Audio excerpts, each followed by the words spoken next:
Welcome to Poppy's Poetry Corner. We finally made it to the time where rhythm and blues meets poetry and rhyme. Yep, we on the corner where it's safe to fire up your marijuana. But this room about to get hot as a summer, so you might need something chill like a glass of wine. Water does me just fine. Whatever relaxes your mind and help you recline after what might have been a hump day at work. Put yourself first. Where here nothing has to be rehearsed. Let me put it in reverse. The corner we back to is brought to you by Faith and Hustle. So it's some big hitters in this room, and it's okay to flex your muscle. Because we locked and loaded and heavily potent. Nothing corroded about our brain waves. Going back in the days where you could simply walk to the corner to find your muse.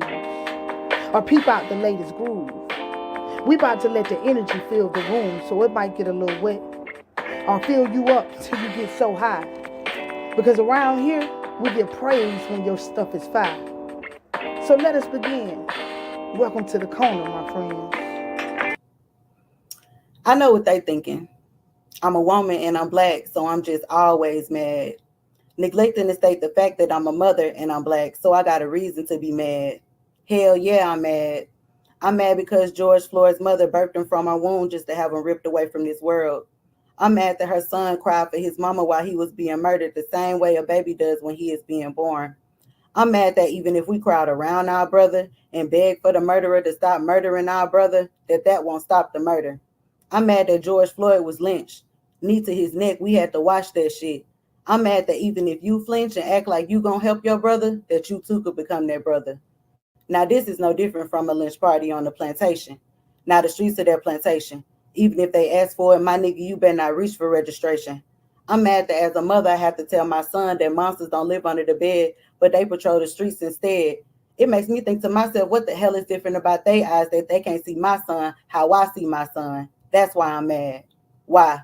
Why did Ahmaud Arbery get murdered for going for a run? Tell me why Breonna Taylor was murdered inside of her home. Now I'm getting so mad because these are just everyday things that I thought people were allowed to do in their everyday lives. I mean, I thought exercise was good for the heart. And I know I'm rambling, but I think I got it all figured out. Just hear me out. We're not considered people to them, so our lives and what we do in it don't matter. White people, I know this always goes over your privileged heads, but black lives do matter. And don't make me matter and say all lives matter, because we are aware. But what I'm saying is, when someone says save the rainforest, nobody ever says all nature matter. You want to know why? Because we are aware. We are aware that all things in nature matter, but it's something about that rainforest that needs saving. I'm mad that George, Brianna, Sean, Sandra, Philandro, Eric, Alton, Michael, Tamir, and so many other unarmed black people were taken from us. I'm mad that some of the black boys that I just named kind of look like my son. I'm mad that when I say kind of look alike, that the only thing I mean is that they are black and that my son is black too. I'm mad they kind of look alike and fit the description basically means the same thing. Damn. Now I'm getting sad. I'm sad because there's nothing I can do about it. I'm sad because if your tail light out, the police just might shoot you about it. I'm sad because they tried to tell us Sandra was alive in their mugshot. I'm mad because my brothers are targets with an invisible red dot. But in the NBA draft, you the top pick. They be smiling, patting you on your back and shit. But God forbid you find a voice like Cannon, I mean Nick, or my boy Kaepernick. Now your TV show gone. No more running plays at their dome. They sent that black boy home. For now. Until you think of a plan for yourself, post up in front of a property you invest, and get knocked off trying to hustle like Nipsey. Or give it all back to the hood, pull up to Makita's cookie and I hate to catch you slipping like Dolph. I'm saying all this to say the same shit that everybody else says, but just in a different way. Let's control what we can control by ending gun violence today. Because I got news for you. Police brutality is here to stay. The judges, lawyers, and the doctors are KKK.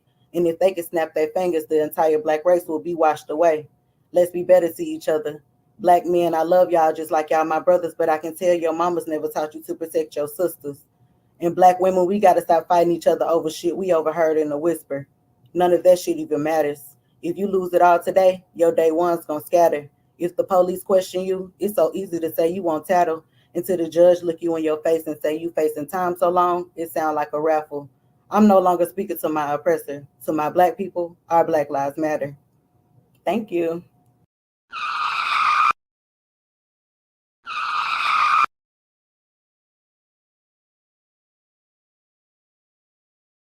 Boy, no cap. Like if I took this cap off, you'll still. Shim, what you doing starting the show? She asked me, baby, why do you call it a mind fuck? And I simply replied, let me look into your eyes and get to know your insides rather than being inside of your thighs. I want to get a rise out of getting to know the true you. So tell me, do you have the time to let me fuck your mind? I want to know your likes and dislikes. Tell me about your childhood, like the first time you rode a bike. And now as an adult, when you get mad, what do you do to make it right? Just let me mess with your mind. Tell me about the first time you scraped your knee. When you were growing up, what is it that you wanted to be? Now when you look at yourself, baby, what do you see? I just want to fuck your mind. Tell me what makes you smile. I mean, in the bedroom, what drives you wild? In the future, would you like to have a child? See, I know this might take a little while, but I have nothing but time to get to know your mind. Tell me what you're looking for in the mate. What be your perfect date? How long are you willing to wait before you step into something real? I mean, really, baby, I just want to know every emotion that you feel. So yes, boo, you fine, but I'm not trying to get no ass. You see, I want something that will last. Let's take it slow, mind fucking each other to death with good convo. So tell me, do you have time to let me fuck your mind? And that's my piece. He ain't lying. I've known more honesty from an outlaw than a rule-fearing man. Too worried about the consequences or too frightened that he's damned to ever question them, those that hold the power. Any word written in a book controlling those who cower. High noon being the hour every outlaw understands, the spine to stand different that few can comprehend. The rules are a fence made to keep us in. The more we keep our head down, the more they think they win. The more they hear buying, the less they see the fox, the one that understands the game played inside this box. Open up the locks, break one too many rules, live life on the very edge, have the courage to be a fool. Too many niggas I know have a collective bargaining agreement with the devil. They think they're playing ball in a supermax, not knowing this is a lifetime contract that goes from the streets to the grave or that supermax prison. It looks flashy because the lights get bright when they shine, but no one ever wants to put in the real work or understand the real grind. See, they think this is all about an all-star game when that real prize is that trophy when they get out this shit.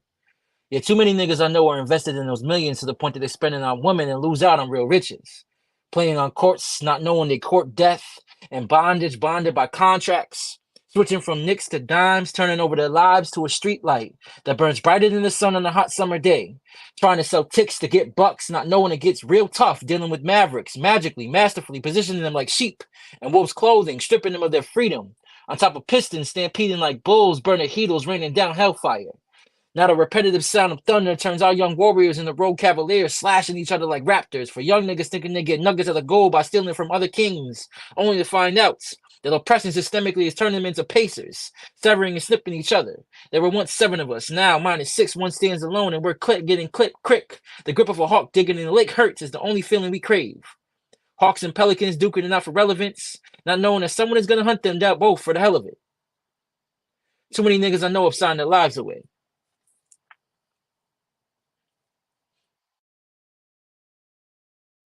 My mother told me that everything will always be fine as long as we believe in God.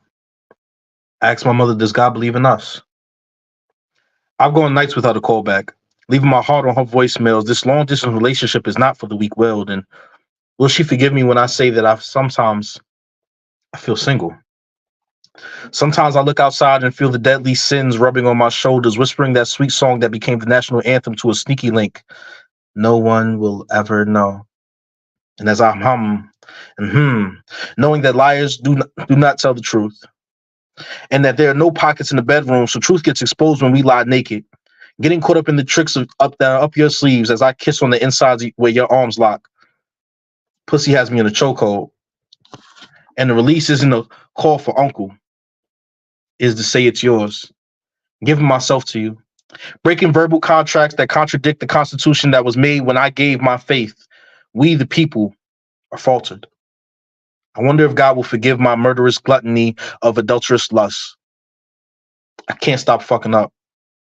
Please believe in me. Call me back. Sean. Ooh, that's my type of speed round, man. I love when they come through the corner and fire everybody ass up. Foul, foul, foul. It's a drive-by, bitch. Y'all already know, man. We back at it another week. We litty. Y'all seen Shim try to start this show off. I don't be know what be going on sometime, but look, StreamYard be tripping for real, for real. But yo, welcome back to another week on P.P.C. Y'all already know I miss me some y'all, so I'm happy when Wednesday come around because I don't be hopping around when it comes to this show right here. And tonight ain't no different. Tonight we got a show full of kings, and I'm excited to have everybody we got running this thing back tonight. What up, little one? We litty. Let's go. My first guest, man, I'm not even finna waste that much time with it tonight. My first guest is an artist that weaves words together, music, and his emotions to express his journey through life as he scratches upon the surface of his third eye for truth. He is also known as Sundog, but tonight, y'all gonna have to welcome the king of growth, making his first appearance on the corner, y'all. So y'all know we gotta let him know how we get it in. How you doing tonight? Hey, everyone. Doing great. Man, I love that speed round piece you did. I love it. So, tell us a little bit about yourself. Like, how long have you been doing poetry? Yeah, so I've been writing from a very young age, but I didn't really start writing seriously till the past 5 years. I've been in bands and wrote music and kind of was doing some writing then. But I really just let myself start writing about every single day for the past 5 years just to build up the skills. Right, can't go wrong with that. And how does it feel coming from an actual band, having music behind you, to just having people to listen to just your words solo? It's different. I always try to keep some sort of rhythm in my head, so it's just learning to get a little bit more loose with that the rules aren't so set in. But I'm getting there. Hey, can't go wrong, man. Practice makes perfect, and tonight ain't no different. So what's the first piece you're gonna give us tonight? The first piece I have is called Wise Eyes. All right, well, let me get out of here so we can get in these wise eyes. I express an experience reflecting authentic trials, practicing to learn that to be real is a smooth style, adding to the smiles with energy I'll love to taste, setting focus on the steps, stacking gains, avoiding waste. I attract, I do not chase, I make space, opening portals, imbuing love, reaching up eye to eye in mortal coils. Freedom in my soil, earthly lungs breathing in life, sowing truths to harvest choices, bearing fruits from scary heights. Vision granted, faith implanted, eyes set on the light, values with integrity shining in the darkest night. Knowing when to fight, defend and stand against the rising waves of ignorance, I am the resistance. I am not on a fence. I do not war with my neighbors. I do not watch a genocide and excuse current behaviors. I do not believe that starving millions to death will please their savior. The pot calling kettle black while death has much to savor. What is this human behavior? Vicariously we drift away, knowing that the bombs are dropped where we can't hear the payday. Central banks get their way, playing risk with their lives, controlling every continent while most fight to survive. Yet I know that I thrive, I am awake and I'm alive. I dig deep and I dive, finding wisdom in the eye.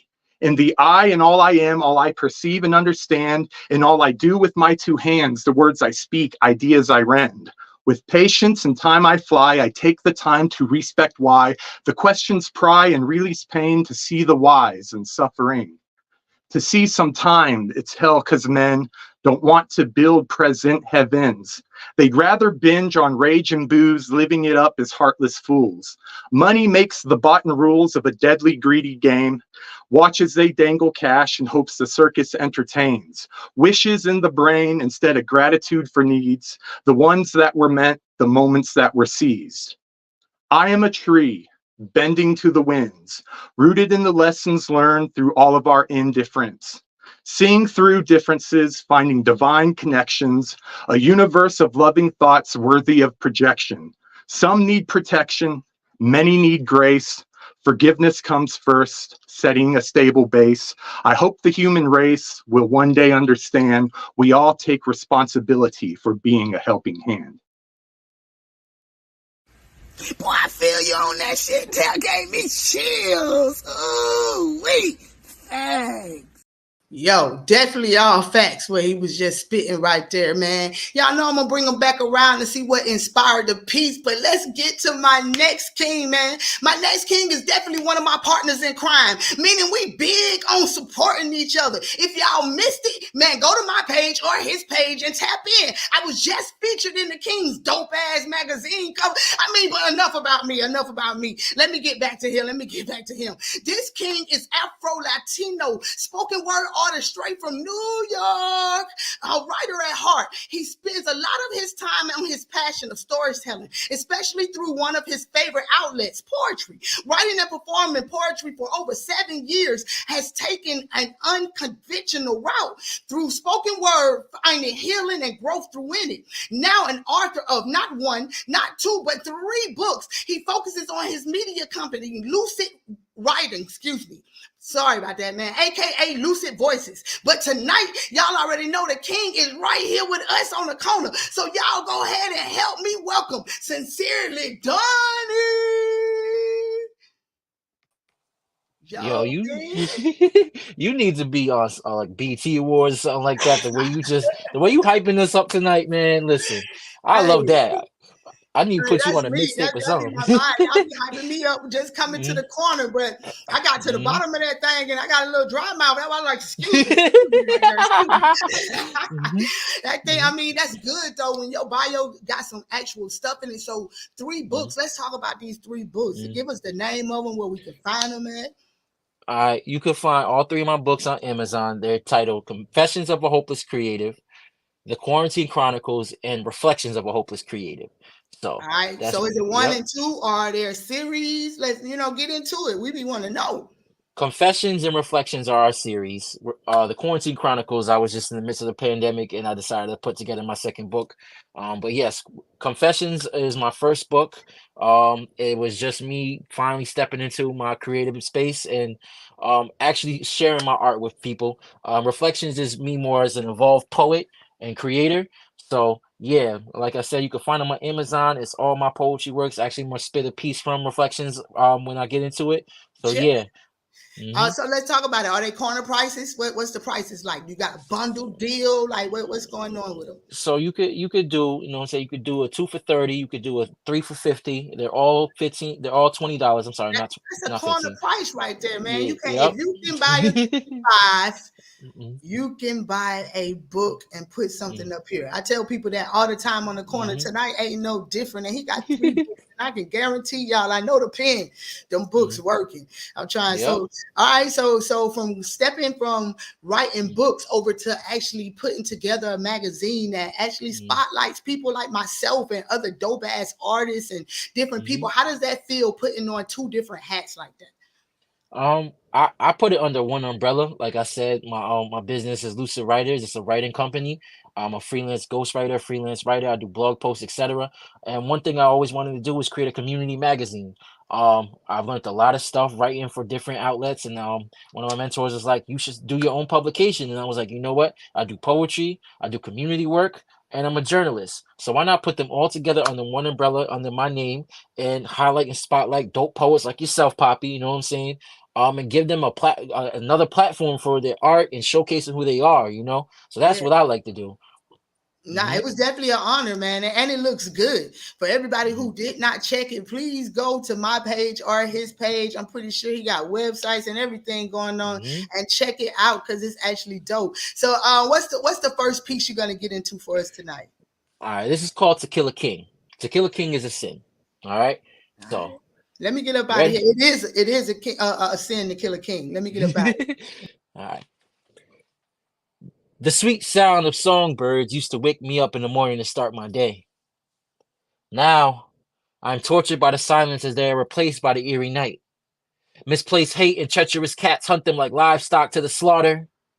Death becomes the mockingbird's only exit from the torture they face in life.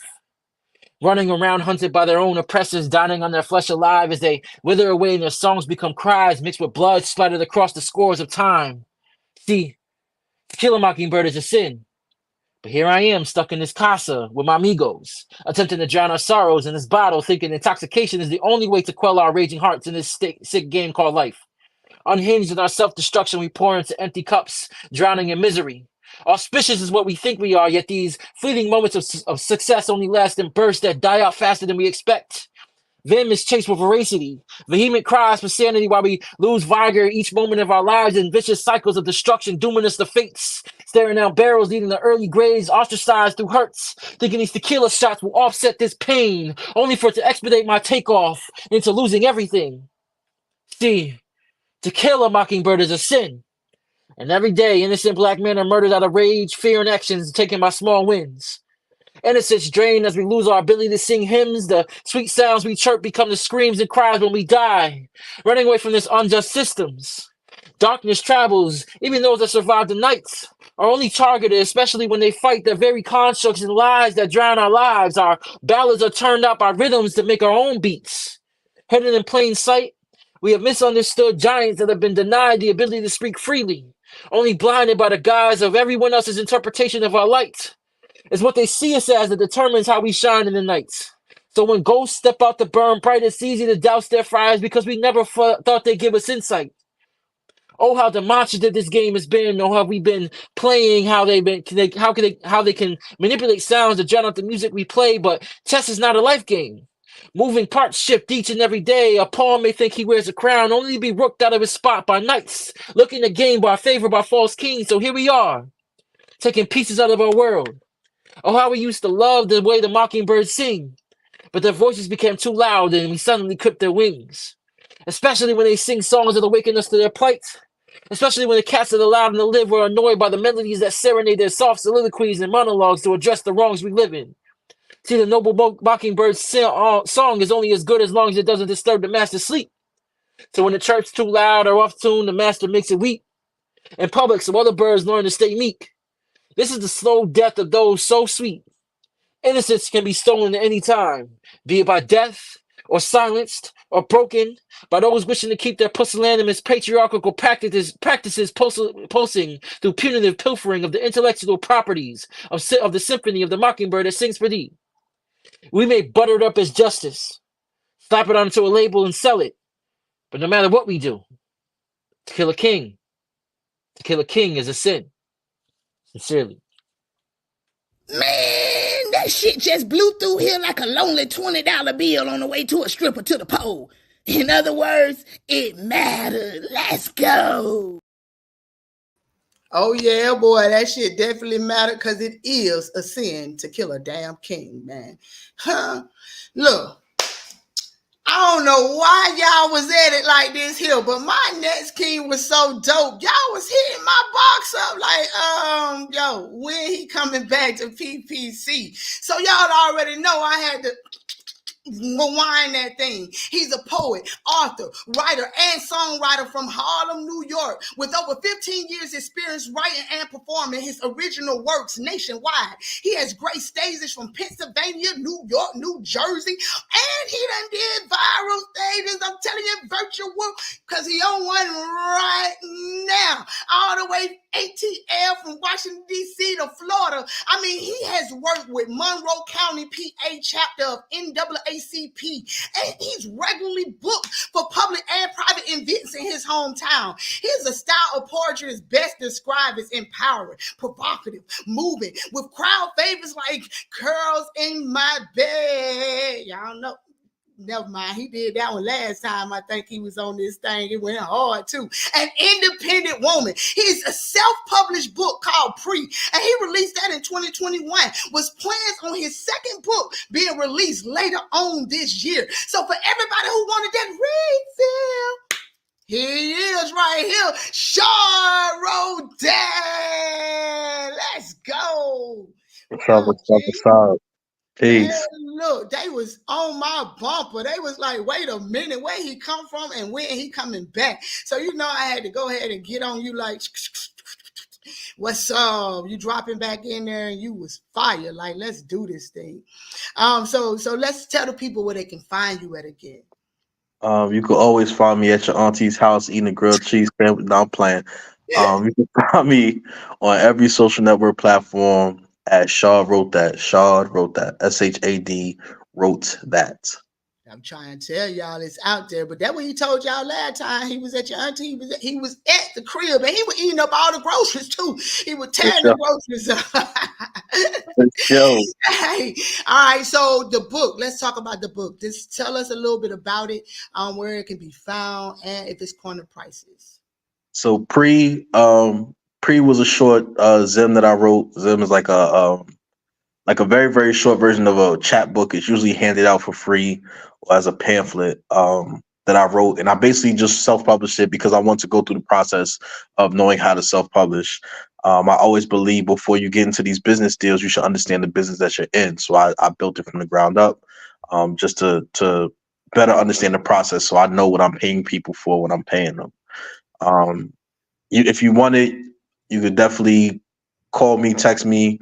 My number is 570-807-6861, and I'll send you the book for free. It's no problem at all. Only on the corner. Only on the corner did the Yeah, king say, "Yo, my number is," and gave that thing like. we, Who we I pulling know up right somebody. there on the I heard block. somebody got that thing in that chat. Somebody going to drop that thing, let it run across that screen for the one time, so y'all can tap in with the king because, like he said, big up for him just putting out a book or a what did you call it? A Zim is a very Yeah. very short chat book. It's like 5 poems, 10 poems, something like that. Like But just putting it out self-published just to figure the process out speaks volumes about how you moving and how you want stuff done. So I love that. We got two kings on here that are both self-published, that are out here doing their own thing. You cannot go wrong with this empowerment right here. So I'm feeling it. What's the first piece you giving us tonight, King? I'll give you tell them my story. Tell them my story. Let me get out of here so he can tell his damn story. For sure. Tell the sisters of Newark that we are sorry for the tears that you lay for us, for sending you to the stores to get black dresses, knowing you were looking forward to one more day with us. Tell the little sisters of Newark that we tried so hard to do what we felt was best. Tell them that some may blame us, but you should never. Tell them that the bloodstains on the curb were the most expensive sacrifice. Tell the newspapers that we wouldn't have stood outside if we knew that it would take us away from you. Tell the aunties of Baltimore that we tried our best. Tell them that we are sorry for sending you to the stores to get black purses, for taking away your hopes that you had of a nephew whose story would be marvelous and not tragic. Tell them that the burnt buildings will not bring us back. And on the back end of all that rage is pain. Word to Mookie, I always plan on doing the right thing, but tears crash shoulders like trash cans through storefront windows. Our arms can't hold you, auntie, but please do not hold up arms in anger. Hold up mirrors to our cities and show them the ugliness of injustice. Tell the mothers of Chicago, I know you didn't want this for us, mama. I never wanted you to go to a store to pick out a black veil to hide your grief. Searching through aisles to find a black dress to hide your shaking body. Mother, please know that there's so much going on in our lives that even the quickest of feet cannot avoid. Traps from bad corners, gunshots, cops with ambitions of murder and justifying it with their insecurities of getting home safe. We all want to get home safe. Mom was cooking dinner tonight and I so wanted a plate. And instead I was intercepted by gun violence. Mama, please live on for me. Live forward for me. Continue my name. Tell the families of America my story because I am scared that I will not live to tell it myself. God bless you. Good night. Boy, you sure ain't write that, because that shit right there was facts. Don't it sound like something I write? And it's a shame that we got too many poets that can tell that same story out here. But it's a story that needs to be heard, man, until something change out here. No cap. Y'all already know I'm about to spin the block back around, man. After these powerful pieces that we have heard tonight, I am ready for the second round on this thing, man. King of Growth. Let's get it. Let's go. So, do you plan on publishing anything or having anything come out? Yeah, I'm currently self-publishing 3 different books. I have a group called The Right Factory on Facebook, and we just kind of help people with self-publishing through it. And I have one like group book that I self-published. I'm going to get my my solo one out this year. And then I have a writing partner that we did a book together that all the poetry that's come out of it's turned out excellent. I'm excited to get that out as well. And then I have another group one I'm doing. Sounds amazing. What did you say the name of that group was again? The Right Factory. The Right Factory, man. Y'all make sure y'all tap in the group, man. Anytime that you hear poets talking about self-publishing, that's the move. It sounds like it's the move because it allows you to keep all of your money within the community, the poetry community itself. That's why I always tell people, reach one, teach one, because if we don't support each other, who gonna do it for us? Nobody. So I absolutely love that. The artwork that's behind you, man, you got to give a shout out to your friend or wherever it goes, because the artwork is so dope behind you, man. Let's go. Yeah, David Schwartz, Schwartz Brothers Art. Check them out on Instagram. Does just awesome animal art of all different styles. And you can catch them at most festivals out there, like at Bonnaroo and stuff. You'll usually have a tent set up. Yo, that is so nicely dope back there. I'm looking at the dog, and I think, what is that, a wolf on the other side? We can see it, not see it, but it looks... Yeah, there's a monkey here. This is... Oh, yeah, man. I like art in all forms, shapes, and fashion, y'all. So y'all already know the corner's always going to be anything art that's booming. So what's the second piece that you're getting into? And the second piece, it's called Shadow Shackles. And with the name King of Growth, it's just talking about looking at our shadows and seeing ways to grow and improve. Oh, that brings me back to it. What inspired that first piece? Because you said a couple of things that I definitely believe and manifest. And so what inspired that first piece? Yeah, it's with the whole world stage, with the things that are going on overseas and everything, to have a mind state where, like, understand you are not those people. You do not go out there to war with your neighbors. That we all have to learn to be that better neighbor ourselves.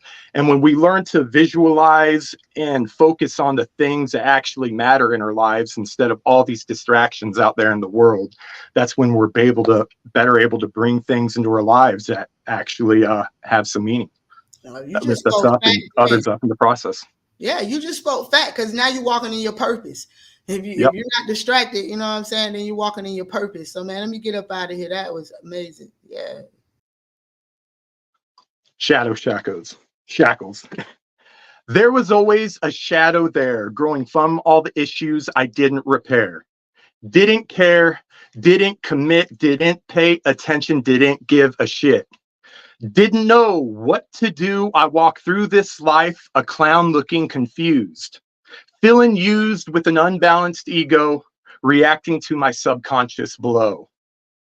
I was a little traumatized dysfunction, walking on this earth through destruction. Feeling pricks from every which way, confused by the energy in play.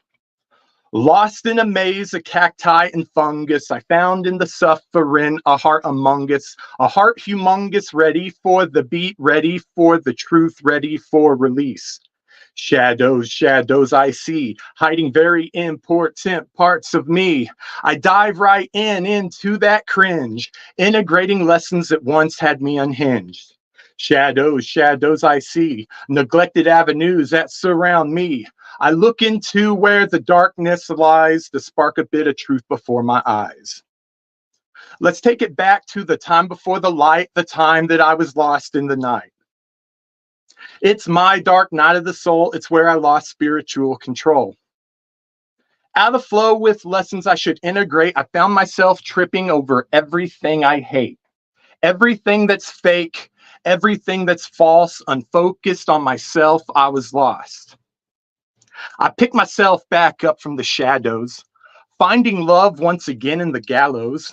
Not one to just wade in the shallows, I jump into the deep and I rise from the battles. They won't slowly herd me to my death. I see a simple way they slip a chain onto wrists. I'm not impressed as I choose to be free, as I undo these chains keeping me from me. Shadow show as I elevate my soul, but the depths of it I got to know to grow. Oh, I absolutely love that piece. Yay! go, man. Y'all know what it is. Let's go ahead and get sincerely done back up in this thing. Oh man, Hey, I'm dead over here. it's the way you said that, man. I'm just enjoying the night, man. You know, I'm on my vibe. I'm on my vibe. So tell the people again where they can find the publication and your magazine. Right. So you can find my publications. You can find me on my website at lucidvoices.org. You can also find the publications there, or you can go to issue.com. That's issu.com. You can look me up at Adonis Richards or Lucid Voices. I'll have all the links in my bio and everything on my website and also on my social media at Sincerely Donnie on Instagram, at Adonis Richards on Facebook, at Lucid Voices on Facebook, at Lucid Writers on Facebook, at Lucid Voices Movement on Instagram. But yeah, that's where you can find the publication. You can find my books on Amazon as well. Well, you just ran it down just then. I'm trying to tell you, see, he ran it down. I said, darn, I need to add some pages. I'm over here trying to look me up. How many pages I got? Not enough. The king is working. I love that, man. So what's the second piece you're getting into? All right, so this is called Self-Love. All right, self-love. Got to go with it. Ready? I wanted to be the very best, like no one ever was. That's until I walked outside. That's until my father left me. That's until I battled with wanting to catch all 151 Pokemon and being liked. See, I grew up that cool nerd. Seesaw in between two lives. Being black in America in poverty-stricken homes, my identity was automatically clouded by this excitement of what was going on. See, the paraphernalia was always enticing, yet somehow I couldn't avoid it. And as a young child who was missing his father's love, I chased any means of affection, even if it meant giving up the pieces of myself.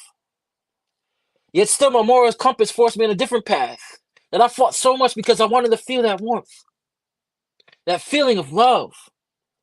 So I would travel across the land, chasing far and wide, some semblance of affection that my father never gave me, not understanding how to love what's inside. And so I gave it out in abundance just to watch people crumble it, like a young kid's dreams holding a metal ball trying to catch them all. A young kid who used to walk around the neighborhood trying to battle everybody he could see, consistently neglecting my peace, thinking if I could give whoever I could. Wait, sorry. Rumbling over and over again with what was cool and accepted, my awkward ass consistently neglected and embarrassed myself, thinking if I could prove to people that I belonged, I could find a place that was missing. Combating my ideas just to fill this void that was left, repeating patterns that consistently forced me to neglect myself and force rejection just to assimilate into a stigma I generated for myself to feel a normal in the world I wasn't designed for. Whew. Come with me, the time is right. There's no better team. Nowadays, I win this fight. It's time to live for me. Growing up was never easy. Basking in the facades on this victory road, trying to challenge everybody I could see. Stay solid like the lessons I learned taught me everything I could to find my own identity. Stay solid like a rock rock the world with a stone cold expression. Stay misty, swish and swirl rooms, make loud booms like insurge electricity over Erica's flowers and step on them so that they never bloom. Remixing toxic masculinity in my own vials, just so I could poison Sabrinas and to play mind games with them and then burn right through them and then still dirt on the names. All the while falling into Gary's traps, trying to combat them while battling my own masculinity. Shoot. And here I am, losing my mind trying to be something I couldn't be. Now, I prepare for trouble, and I make it double if I have to. Although the trauma sticks like a shadow, no longer does it block out the sun. Words to my best friend. In a world I just defend. Because my heart's so true. And with this newfound courage, I'll pull me through. So you teach me and I'll teach you. No more running the bad relationships just to find false ideas of love. No more battered friendships where I'm the joke or the fall guy or the little brother. No more being grounded. I want to fly. So I stare into this mirror screaming, you teach me and I'll teach you. Self-love. Sincerely. Boy, no cap. Like if I took this cap off, you'll still be locked and loaded like me. Let's go.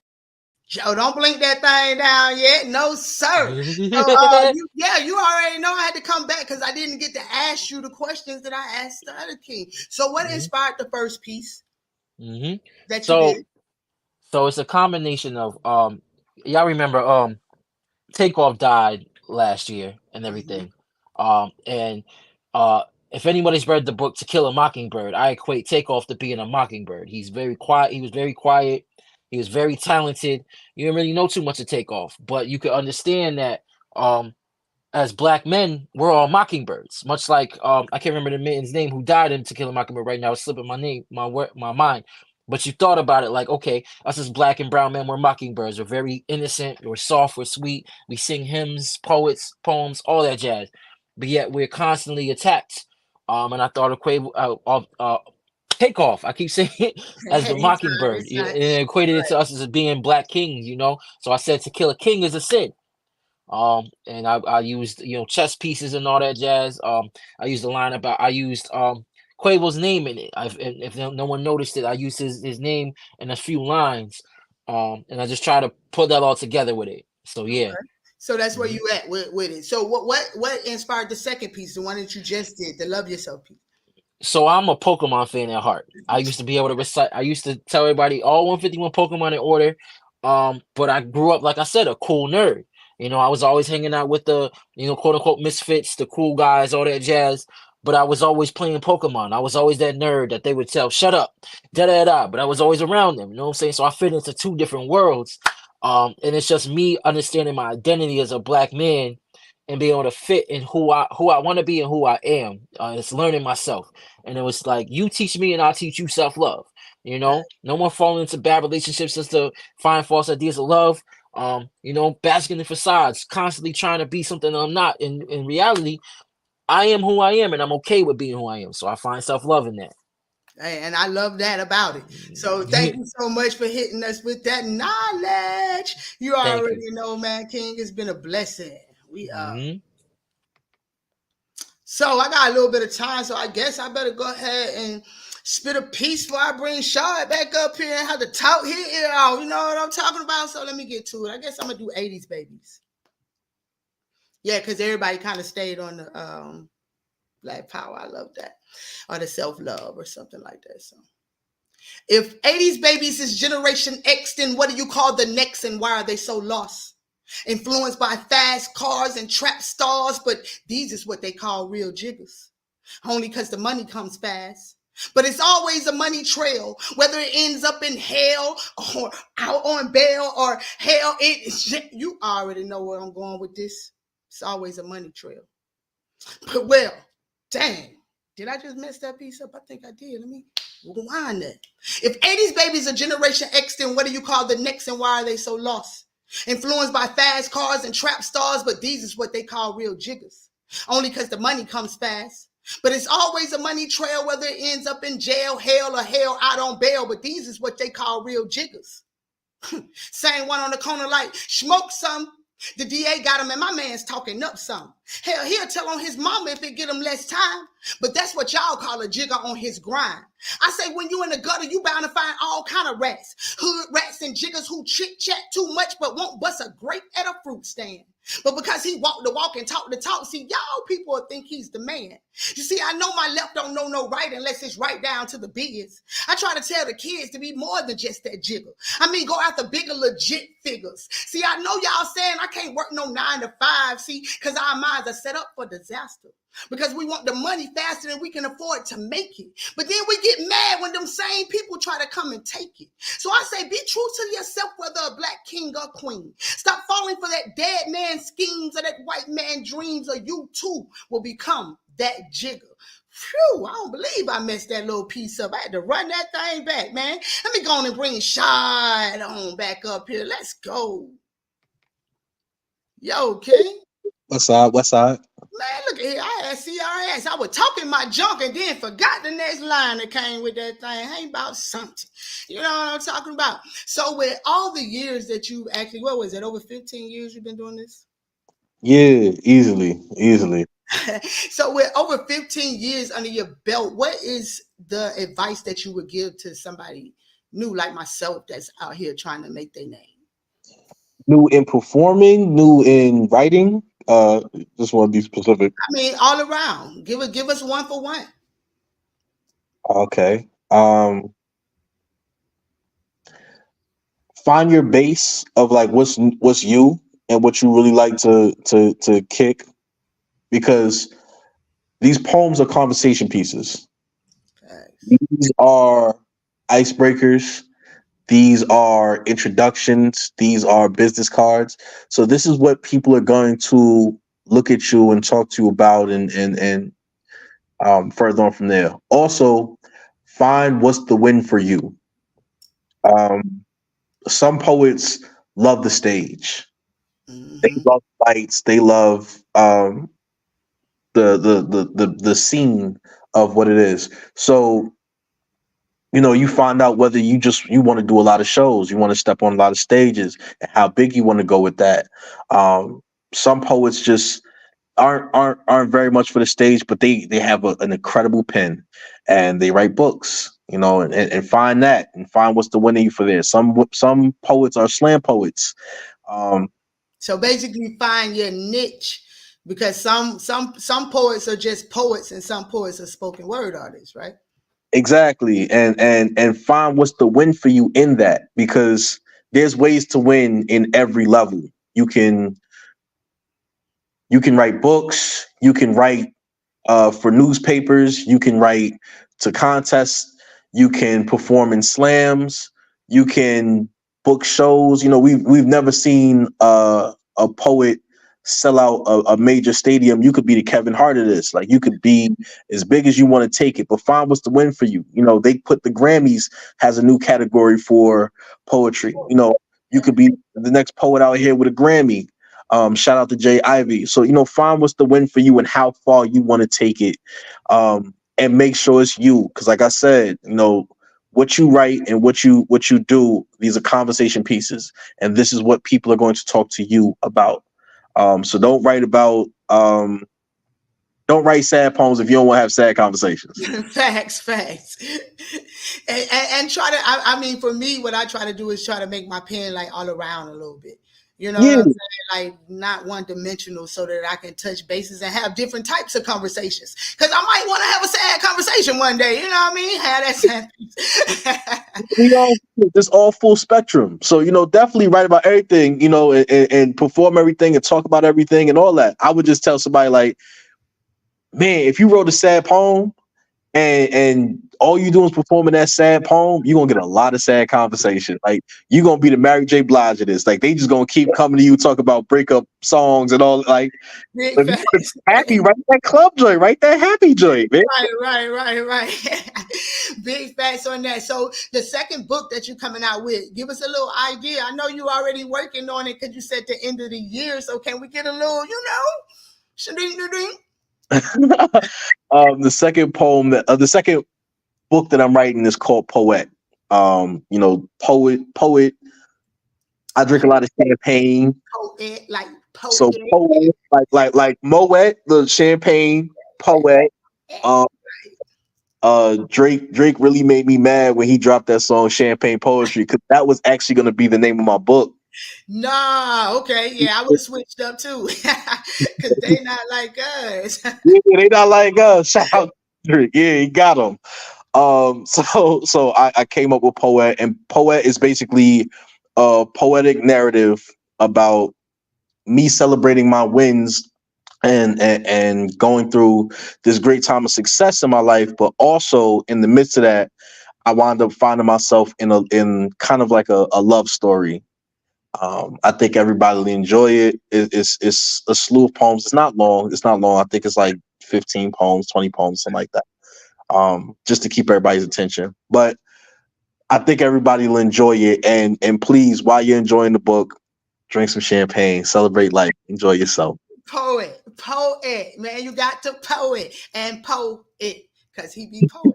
You know what I'm saying? I love how you worked and played with that. You know what I'm saying? So it came out better than if you had a did what Champagne Poppy was talking about. Campaign poetry. I was Yeah, if you had I don't know if that one would have flew for you. 10 years from now, you would have been like, man, what in the world was I? That was too close. You know what I'm saying? But you might be safe. You might be in the safe zone with Poet, but I do. So when are you looking at trying to release that? You know, because people gonna be looking. I would like to get it to y'all for Christmas. I kind of missed my summer date. I wanted a summer date, but I missed that. So I'll do Christmas. It'll be a nice Christmas for Nah, everybody. you ain't miss it though. You ain't miss nothing, man. You already know what it is. It just gave you more time to put more seasoning on what you putting out, so that you know what I'm saying. When it get ready to plant, it come Yeah, back. Seeds, yeah. man. You Like, gotta have that thing come the back. whole packaging. I want to do an audio book with it. So that's what's taking Oh, the that's process gonna so be long. dope. That's gonna be dope. So you in the studio at the same time as doing the book. All Yeah, right. like, the book's already completely written. But I was so caught up on packaging and wanting to give the most value to it because it's the first full feature book that I'm writing. So I wanted to make my statement pretty loud. So we're gonna give y'all an audio book with that as well, and hopefully we'll be up for a Grammy next year or Hey in the. man, ain't no. Go ahead and speak it into existence. It's happening. We walking in our steps. You know what I'm saying? If one thing I did learn from the King tonight is, don't be distracted. We not distracting ourselves. We're going to claim what's ours already. So we up on that thing, man. Big love. You already know, Queen. Thank you for tapping in tonight. So, King, what's the second piece you're gonna get into tonight? So it's funny. I was talking about sad poems. So this poem is called "No Ordinary Love." If you're a fan of Sade, I think you'll really enjoy this poem. All right, man. You already know I'm gonna come back around so you can tell us about both of the poems before you get up off this thing. So let me get up out of here. This ain't ordinary. Let's work. Let's work. Um, I gave you all the love I got. I gave you more than I could give. I gave you love. I gave you all that I have inside, and you took my love. You took my love. See, I would not let my friends call our love toxic. It would only imply how long I worked with waste management. See, I'm not a trash man. I just loved you so much that I became Oscar the Grouch. It plays painful tricks in my mind to hear the recordings of our arguments reverberate between my ears. Agony that my stone face can't show. Still, I feel the shifting blade of a glass heart carving through my chest as pieces fall through the pain. The silence after you walk out of my doors is nerve-wrenching as if a timer had started, and my biggest fear becomes that your next phone call will detonate the bomb, destroying the peace that I have that is as fickle as the chance of you saying I love you at the end of the call. I can't ask you to be who you are not. I require you to be more. I am ravenous for your wings to spread and embrace me, symbolic to how I crave you to spread your views and embrace that our relationship can be perfect, even if it's not the way you see it to be. Here I am, a dope sick man waiting for you to fix your ways, wanting to clean myself up and pull away from you, yet unwilling to quit your touch. I'm just chasing your high. This is a low. And even as you pull us down, I still believe that I will get to your love or die trying. And I keep trying for you. I keep crying for you. I keep lying for you. I keep flying and I'm falling. Poem. Well, now it ain't no fire, man, but that shit was fire, man. It was, especially if you're a Sade fan. So I know why he said that I was over here singing, y'all. I give you, y'all know I can't sing, so I ain't even gonna start. You already know, but I didn't know you could sing. Talk about it. You thought you knew you went blinking down. I wasn't blinking nothing down after you done came back over here and changed that voice up and hit us with that sweet tap. Well, I was like, oh no, Shaw didn't just come with the voice too. Now they really gonna be blowing my box up. We No, stop no, to get hot on the no, block, man. Pull up to so the table, man. right. That was I absolutely love that piece right there. So is that a performance piece? Yes, that's a performance piece. Facts on that. So with that being said, go ahead and give us the breakdown of both of your pieces. Okay, so tell America my story. Tell my story. Part one. I wrote that during the time of George Floyd, um, and just all the murders that was happening like that year. And I thought about the murder rates in each city that I named. And I thought about, man, I'm young, I'm a black man, I'm in these. I actually visit a lot of these cities often, and I think about, just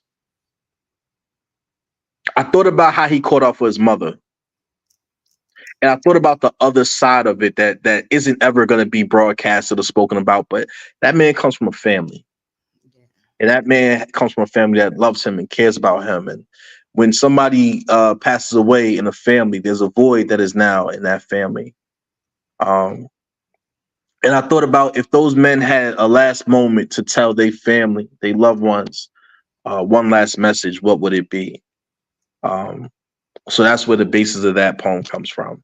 And that's why that piece was so powerful. And that's what I was saying when I, said that sounded like something I would have wrote. And it's just a crime shame that so many poets have that piece in their bag because it's something that we still carry. And that's just crazy that after all this time, it's something that's still so heavy and still being carried like that. So I definitely appreciate it. And the second piece, The second, No Ordinary Love, yeah. uh, No Ordinary Love poem. I love Sade's music.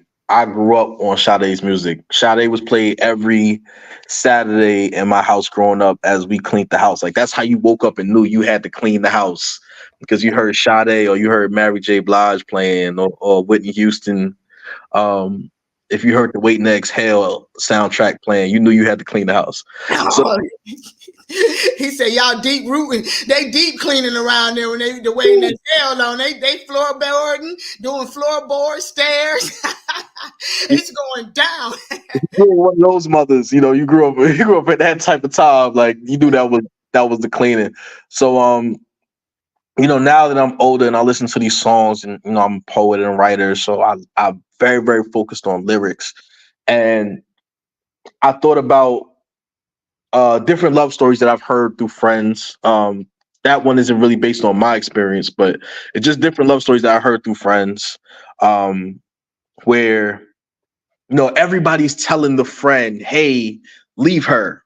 That she no good for you. She's terrible. She's trash. Like leave her alone. This, that, and the third.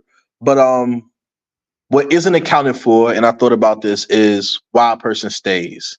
And why a person typically stays just on surface level is like you never know the good moments that they have. You never know the moments where they sit on the couch watching a show together, and that's the peace that they have in life.